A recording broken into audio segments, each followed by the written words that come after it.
And until then, thanks everybody. We're getting close to 300. I'm going to do something special for our 300th video. Don't know what it is, but I'll do something special. Till then, see you next time.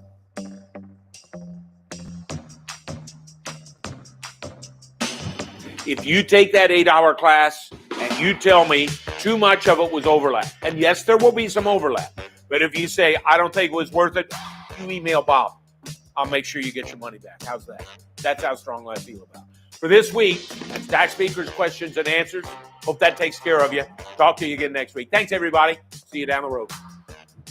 Well, that brings the end of this week's questions. If you want to know where I am, I'm in the Anchorage, Alaska hotel, the Millennium Lakefront. It is, as I look out the window, 9 degrees below zero, right in the middle of the afternoon, and a very pleasant sunny day here in Anchorage. Hope to see you again next week. Thank you, everybody. Talk to you again soon. I'll see you in 2 weeks. Get those extensions done. I'm grinning because I got my last extension done. I got the 1040 done, and I'm going to Florida next week with my wife and grandkids. So I'll see you guys in 2 weeks. Thanks, everybody. See you soon. Thank you so much, everybody. I've really enjoyed seeing everybody around the country. And Kevin down in Sarasota, thanks for your question this week. And maybe we'll talk again soon. Thanks. See you next week, everybody. From all of us at Taxspeaker, have a great Christmas, great Hanukkah, great whatever your holiday is that you celebrate or not. Thanks so much. See you next time. Well, folks, we got about a month left. Sadly, we got a couple extra days again this year. But until next week, Bob Jennings coming to you live from Florida. We'll talk to you again next week. Thanks, everybody. So, for this week, coming to you live from Bradenton, Florida. Yeah, I came down here for a couple of weeks after the hurricane was passed. I'll talk to you again next week. Thanks, everybody. Get those corporations and partnerships done. Got all mine done here, so I'm smiling. Thanks. See ya. I may be way off on that, but it's my birthday. I do whatever I want. And I'm old, even better. You're not there. You can say anything, do anything. And as I say to my grandkids, who I'm going to be seeing here in just a little bit, I say, I'm grandpa. I can do anything I want. Hey, see you again next week. Thanks, everybody. Every now and then, I just want to say thanks. Thanks, everybody. I hope that your tax season's gone well. We got the businesses behind us. Got 3.5 weeks to go, and looking forward to this. Thank you so much. See you next week. Hey, I'll talk to you again next week, everybody. Thanks. Thanks, everyone. I really appreciate it. Hey, thanks, everybody. See you again either next week. Thanks, everybody. I'm Bob. Talk to you again next week. Until then, see you again here in a couple of weeks. Thanks, everybody. Hey, I'll talk to you again next week, everybody. Thanks. See you soon.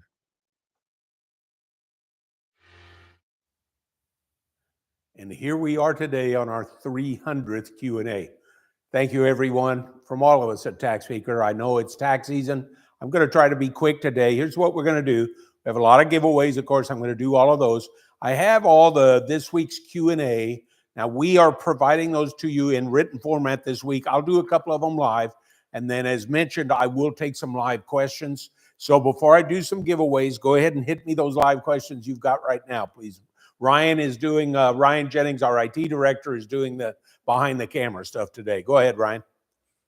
All right. First question that we have is, can an employee with an otherwise qualifying employer-sponsored health plan forego using the employer's FSA and make contributions to their personal HSA instead? The question then says again, my employer provides me insurance. I've chosen not to participate in the insurance and do an and also choose not to do an FSA. And then the question reads on, what was the backside of it? Can the employee then go on and contribute to their personal HSA? If they have HSA qualified insurance, the answer is yes. There's no prohibition against it. Just the fact that you're eligible for the employer does not preclude you. So as long as they have qualified insurance, yes, they may participate and put money in their own HSA. Hit me with another couple of them here real quick, Ryan, for the giveaways. How do I go about reporting an incorrect clergy W-2 in accordance with Revenue Ruling 68-507? Okay, an incorrect W-2 on clergy, very common situation. What you do is you take the FICA and Medicare that's showing on there is withheld by mistake, and you're supposed to add it to the wage box on box 7 as if it was wages, because it is wages when the employer paid half of that amount. So the old guidance does say add it to the W-2, attach a note explaining what you've done, but that's what the guidance has said now for 50 years. Another one? Are partner 401k contributions reported on their K1 or just as above the line deductions on their 1040s? And what about employer match? All right. Partner 401k contributions, if made by the partnership, should be reported as a separate distribution amount on the K1. The matching portion would also be shown there as well. And then what happens is, so I get the K1, which has a gross amount of income, and then on my 1040, I take the amount that's on the K1 and deduct it before AGI on the 1040. So the partnership should report it as a K1 amount, but it's not deducting it on the partnership return. The individual pays tax on the full amount and then backs out their 401k amount on their own 1040. And that's both the deferral and any match. All right, let's do a giveaway or two. I'll take your other questions. And again, those of you that submitted questions this week for Q&A, they have all been provided to you in writing. Now, what we're going to do is, you can see here on the Vibe board beside me, we've got the announced giveaways. I'm going to do a couple of other ones in addition to that. We're going to make a note. We have our IT people back in the office today watching. I'm going to give away 4 books. 2 of our paid for books that have been incredibly popular, and then 2 of our brand new 2025 Comprehensive Guide to Real Estate Tax Issues. Incredible book, just came out. As you can see, it's a professional cover. This one actually is made for consumer use, but we'll give one of those away. So how about we give away a real estate book right now? Now, Ryan has a Wheel of Fortune wheel. He took all the subscribers' name, put them in an Excel sheet, found a program that will spin them and randomly choose. So, Ryan, tell me who the random winner of one of 2 real estate books is. All right. We have over 1,000 people on this wheel. So I'm going to go ahead and click spin. And let's see who we get on this one. And Phyllis Joe Kuby. Phyllis Kuby. I know Phyllis. Phyllis, I hope you're watching today. We don't have too many people on here today, but you'll get the book either way. So, Phyllis, you'll get one of the 2 real estate books. How about I do one of the, why don't we do one of the dash cams, Ryan? Okay. Let me pull up a picture to show everyone what the dash cam is that we have. Okay. So we have a Garmin dash cam Mini 3. It is up on the screen for everyone to see. And what I will do then is do another wheel, and I can actually show a video of that, I believe. Well, if I can get my my computer to work with me, 1 second. There, all right, here we go. So the very first for dash cam. Oh, well, it's there. All right, here's the wheel is spinning for everyone to see. And our winner on this one, Dan Conkling. Dan Conklin, I remember Dan as well. Now, here's what's going to happen.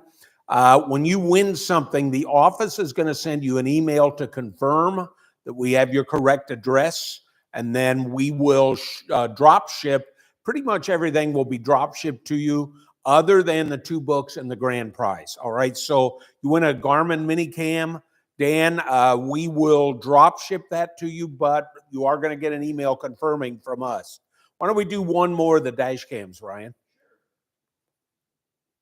All right, we'll do another dash cam, and this one, I don't know why it's going green. All right, the wheel is going. Looks like this one is going to Bruce Minkoff. Oh, Bruce gets another dash cam. And again, Bruce, you'll be getting an email from us confirming. And how about we pause for a minute and I answer another question or 2? Is that going to throw you off? Ryan, they can hear you, right? Okay. Yes, I have a microphone and everyone should be able to hear everything I say, no problem. All right, try another question. Right. Next question that we have. I have a C Corp client who is incorporated in Delaware but does all of their business in California. Do I need to file a non-resident Delaware tax return? C Corp client incorporated in Delaware, but all income and activity performed in California.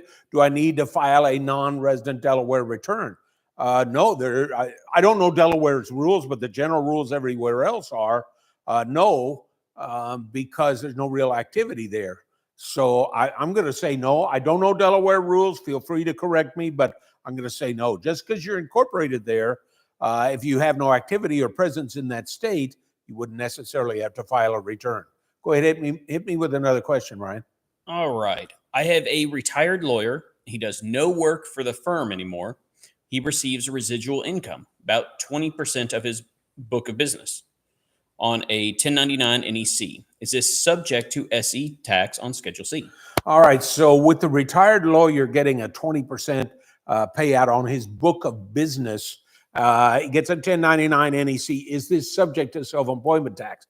This falls under a special rule. There's a special code section written for this. It's code section 736. And the answer is it a 736A or a 736B payment based upon his activity? Is he completely dissolved? My summary is I can't answer because I don't know the extent of the activity of the individual involved or the buyout terms. 736 has 3 specific rules that have to be met for him to avoid self-employment tax. I'm going to guess he's not subject. It's 736B payment, but I don't know that. It could be a 736A. Sorry for the kind of non-answer, but 736B generally is exempt from self-employment tax. 736A is generally subject, but it's based upon the buyout terms. Probably 736B and exempt. Hit me another live one there, Ryan, if you got another one. Okay. Okay. Next question that we have is client sold contents of their home through auctioneer and then sold the house. Is this taxable? Some of the stuff was sold for less than the cost and some was not, and it's hundreds of items. Okay, contents of the home. Theoretically, it could be taxable. I'm doing the home separate than the contents. Theoretically, the contents of the home could be taxable. Frankly, unless the client has got antiques, etc., that's not going to be taxable. It's a loss. So their basis is higher than what they sold for, meaning if they got a 1099, you report it, but you back it back out. You may remember at the 1040 this year, I told you there's a brand new box that you can check when it's a sale of personal items that's sold at a loss. I believe that's at the very top of Schedule 1. But on the contents, it is extremely unlikely that that's taxable. I didn't say it wasn't reportable if you get a 1099. Now on the home, just the normal home sale rules will apply. If they met the 222 rules, they owned it for 2 out of 5, lived it in 2 out of 5, and have not excluded a gain in the last 2 years, then they can exclude 250 grand single up to 500,000 married. So it's 2 separate answers. Personal contents probably not taxable, and unless 1099 not even reportable, home report is normal. Okay, another one. QCD question. Brokerage issues QCD in December 24. Taxpayers delivered to charity in 2025. Is this QCD a 24 distribution or with a 25 deduction? All right, so the QCD is issued by the brokerage firm. It sounds like they mailed the check to the taxpayer, although it was the name in the charity, and then the taxpayer takes the check to the charity in 2025. Well, technically, it goes directly from the trustee to the charity. Your client happened to hold it, didn't really control the cash. I'm going to say it's a 2024 amount. Even though not delivered in 25, it's legally theirs in 24. The charity controlled it legally in 2024. Taxpayer was just physically holding a check. The thing would be you're getting a 1099-R for 2024. I would back it out on 2024's return. So let's say we took out 50 grand out of an IRA and 40 of it was a QCD. I'm going to show 10,000 taxable with those little letters QCD in the left-hand side, but I would treat it as 2024. Let's do another giveaway. Let's do the other real estate book, just so I have that one out of the way. So I told you we're going to give 2 of these. These are $150 books. And I'm very proud of the book. It's just a wonderful tool. So Ryan, spin the wheel. Let's give another one. All right. On this one, it looks like we have Shirlene Coolin. Shirlene Coolin, you win this one. We'll send you the email for that. Let's do both of the paid for books. All right. Do one paid for. He's spinning the wheel now. All right. Wheel is going. And that one is not a name, unfortunately. Someone's using a corporate name as their username. So BT Home Corp. Nope, we're not giving it to a corporation. All right, choose another name. Spin it again. All right. Let's try this again. You guys can't hear it, but I hear the wheel spinning in the background. All right, here we go. Jeffrey Elders. Jeffrey Elders gets the first of our paid for books. Let's go ahead and do the other one, and then we'd be done with my add-ons. Oh, apparently they can hear the wheel a little. Oh, they can hear the wheel. May not be loud, but. Well, Vanna's not here turning the letters, though. So. All right, Douglas Turner. Doug Turner. Doug, you get the other paid for book. Let me do another question or two. What have we done? We've done 2 dash cams. Is that all we've done so far? 2? All right. How about we do one of the fancy ones, those Sony noise canceling headphones? How about we do one of those? Show them the picture of it too, Ryan, if you can. Yes. Let me pull up the picture of the headphones.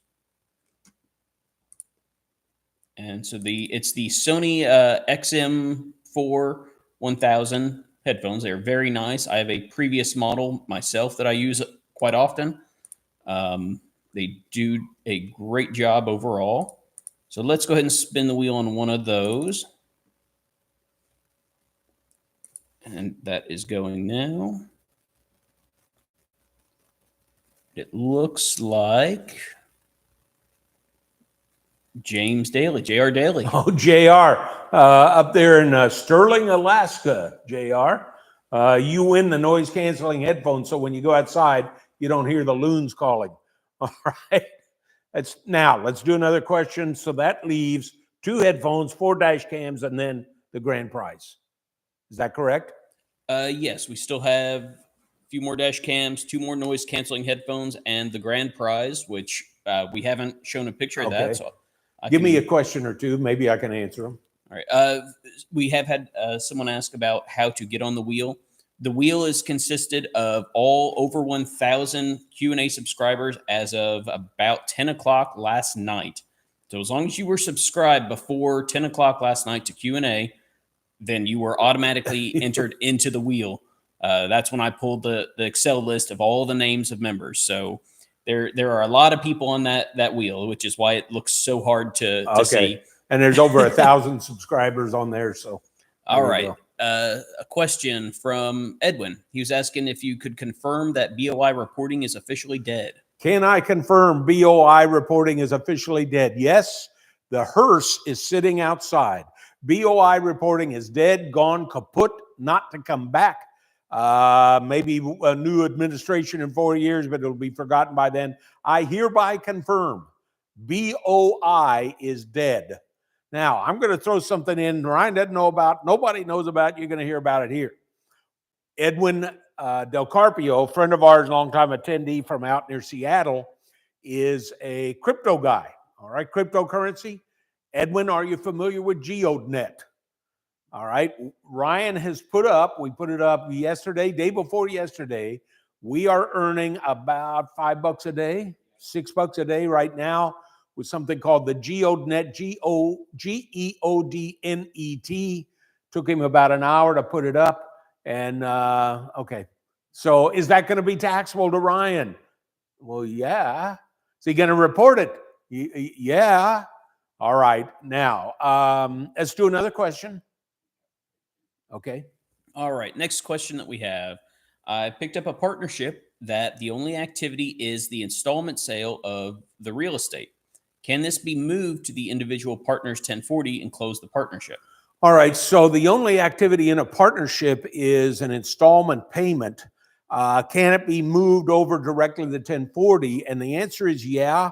It will transfer out in kind to the individual partners of the partnership and report it on their own 1040. So the answer is yeah. You can do that in an S corporation as well. The difference is in an S corp, we have basis issues. In a partnership, we do as well, but it's probably in a partnership, basis in the partnership is equal to basis in the installment. So presuming those two numbers are the same, basis in the partnership is the same as cost basis in the installment. Yeah, you can move it out. No tax issues whatsoever. Wait, you got one more? Okay, let me do another giveaway. Let's do, we lost our screen here for a minute. How about another dash cam? 4 to go. We'll do a couple of dash cams. All right. Got that one up and going. Wheel spinning. Unfortunately, you're not able to see the wheel. People online are on these. Okay. And Matt Harris was this one. Matt Harris gets another dash cam. All right, so we got 3 more of them. Let's do another one, Ryan. Okay. And the next dash cam.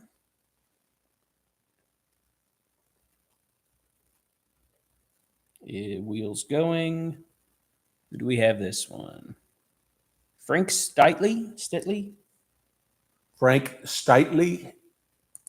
I'm apologize if I'm mispronouncing the name. Okay, I don't see it, so I'm not sure. Frank Stitley. Okay, let me do your other live question, and then we'll do the other dash cams, both noise canceling headphones. Something comes in, I'll take them. Go ahead. All right. IRA to trust. The terms of the trust direct that 10% of the IRA go to charity. The remainder of the IRA is distributed to other beneficiaries. How is the income from the charity share of IRA treated? Okay, IRA goes to the trust. The trust is required to distribute 10% to a charity and the other amounts to beneficiaries. Well, the beneficiaries, of course, is not an issue. Their share is taxable at the gross amount. The amount that goes to the charity is not a reportable amount. When it came into the trust, it was reportable. So I guess I'm trying to work this through in my head. If it comes into the trust and immediately goes out, the trust would report just the 10%, but then they have an offsetting distribution amount out. Trust, it sounds like, again, I'm winging this, but it sounds like to me the trust has to fill out a return and then deduct the amount that's going out to the charity according to the terms of the trust. The other amounts will be transferred through in kind to the other beneficiaries. And again, I'm winging that and would defer to a trust expert on that one. Let's do one of the headphones again, Ryan. We have 2 more of the headphones to give away, so we'll do another one of those. And that wheel is spinning. It's a big wheel, so it takes a second. Okay. All right, Dennis Alt. Oh, Dennis Alt. You win. It's a big wheel, so it takes a second. Okay. All right, Dennis Alt. Oh, Dennis Alt. You win one of the noise canceling headphones. I'm going to warn you guys that win these noise canceling headphones. I heard Ryan commenting he had an older version. Make sure the one that comes to you doesn't look like it's used. All right, just in case the wrong one gets drop shipped, just say it. A little bit of grass stains on it. Yeah, just say it. Do the other headphones, Ryan. That's the last one, correct? Yes, we have 1 more headphone and I believe 2 more dash cams to give away, and then the grand prize. So the last headphone. Wheels going.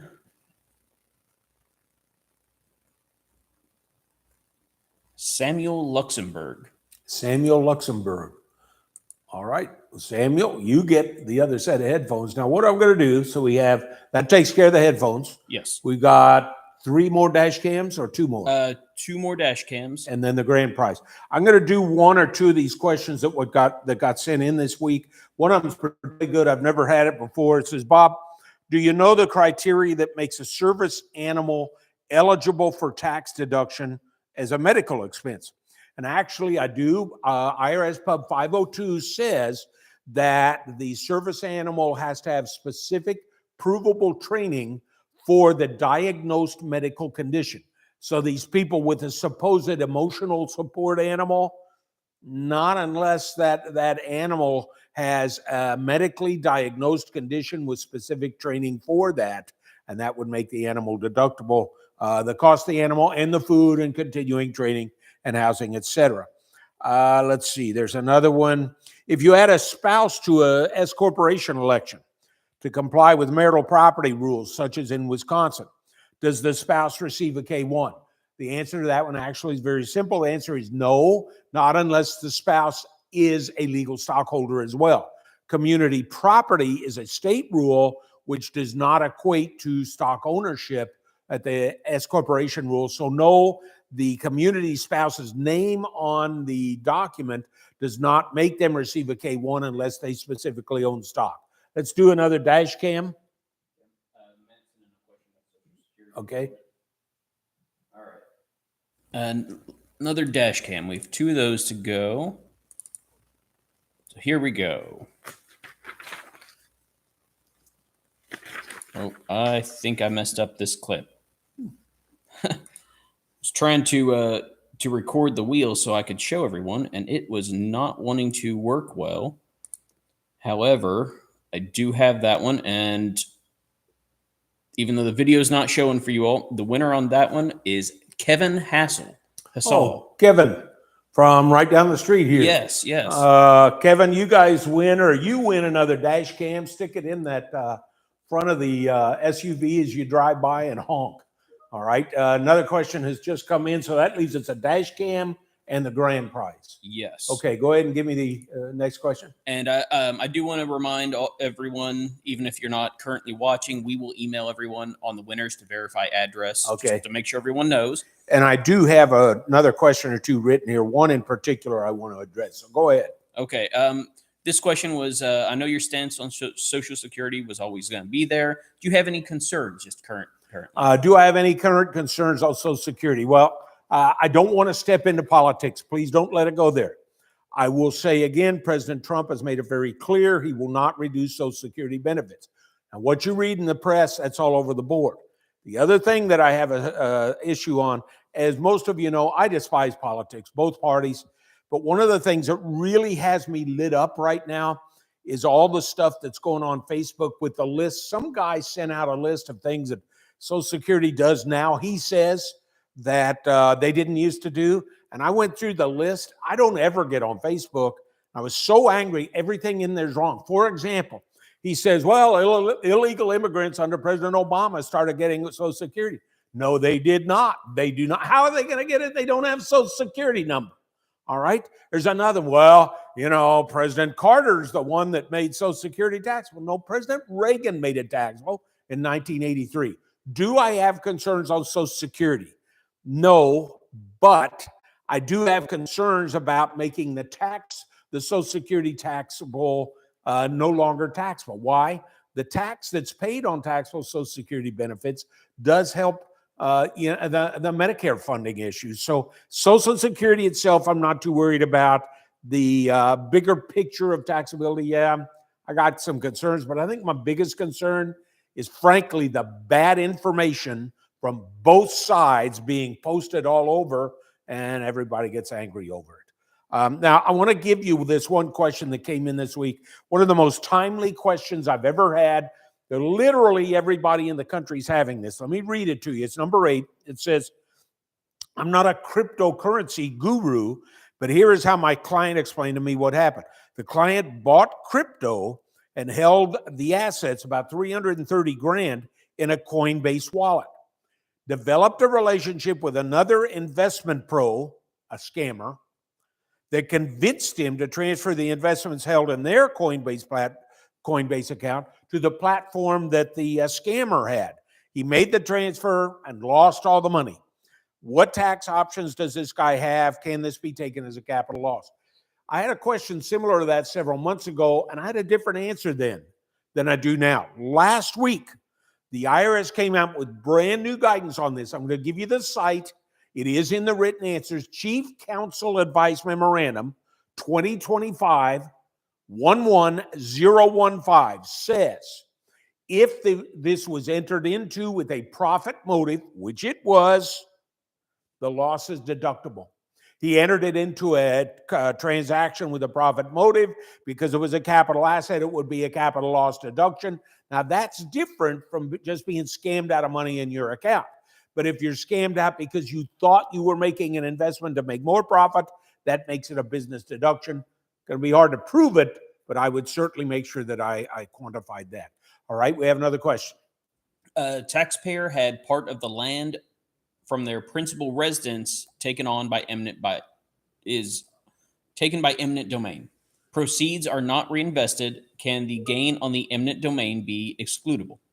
All right, eminent domain takes part of the property, and they did not reinvest, which eminent domain normally qualifies for involuntary conversion. If I remember right, you are allowed to reduce basis in that portion of the property, but as far as I know, the rest of it's going to be taxable to you. You know, allocate the basis attributable to that section of ground or those acres or whatever, but the difference is going to be taxable if you don't reinvest it. Now let's do the other dash cam. We have one more dash cam. Okay. All right, last dash cam. Here we go. Now it's running. And Joseph Gurnari. I didn't hear the last name. Joseph Gurnari. Mm-hmm. All right, Joseph, you get the other dash cam, email coming. You have any more questions that have come in? Is that it? That is it on live questions. Right? All right, live right now, grand prize. Now, Ryan, can you bring up this battery backup system? I have a picture of it here on the screen. We have it at our office because we have to ground ship it. It is a small 1 kilowatt hour solar rechargeable, wall rechargeable battery backup with a bunch of power outlet ports. I think they also call them solar generators. How much would that weigh, Ryan? This one weighs, I believe, 30 pounds. So you could carry it on a camping trip, on any kind of trip. So it does both backup protection in your office or your home or on a vacation or something like that. It provides electric power. And it's 1 kilowatt. Strong. It is 1 kilowatt, and it's got a good inverter, and you can put in solar panels to charge it on the road. We have similar devices at both of our houses and absolutely love them. So we figured we would go for practicality over anything else this year. Yep. The one that we have here at this, I'm in my Florida home. When we had the hurricane last fall and lost power for 9 days, set it right out there, unfolded 4 solar panels. And what I used at night, it recharged during the day, is a wonderful tool for backup. Here we go. Let's give it away, and I'll let you get back those tax returns.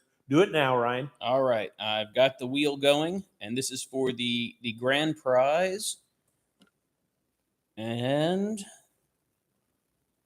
Edie Hollister. Oh, longtime friend Edie from upstate Pennsylvania, I believe. Edie, look for that big heavy box coming in the mail. I wish you still had those golden retrievers that I could pet. I think they passed on now. But folks, I know you need to get back to tax returns. I just want to say again, thank you. Over 5,000 questions now, 300 issues of Q&A, 7 years in. Last year we said we were going to give, no, not last year. At the 200th, I said I was going to give away a swimming pool. Sorry, we didn't quite make it this year. You get back to the returns. Thank you so much. We have another question. Go ahead. Let's see. I think she might just miss the answer to it. Missed the second question. Client sold contents of their home via auction. Is it taxable? Some of the stuff sold below cost. I think she just missed when you had answered that. Okay. Client auctions home, sells a home separate from the contents. Are the contents going to be taxable? 99.9% of the time, they will not be taxable. If your client gets a 1099 for it, which is quite unlikely, but it could occur, reported on Schedule 1, Line 8Z, and then right back out on Line 24Z, sale of personal assets at a probable loss. And for this week and for the 300th, thank you so much. I'll see you again 3.5 weeks from now. Newsletters will start back up too. Talk to you next week. Thanks.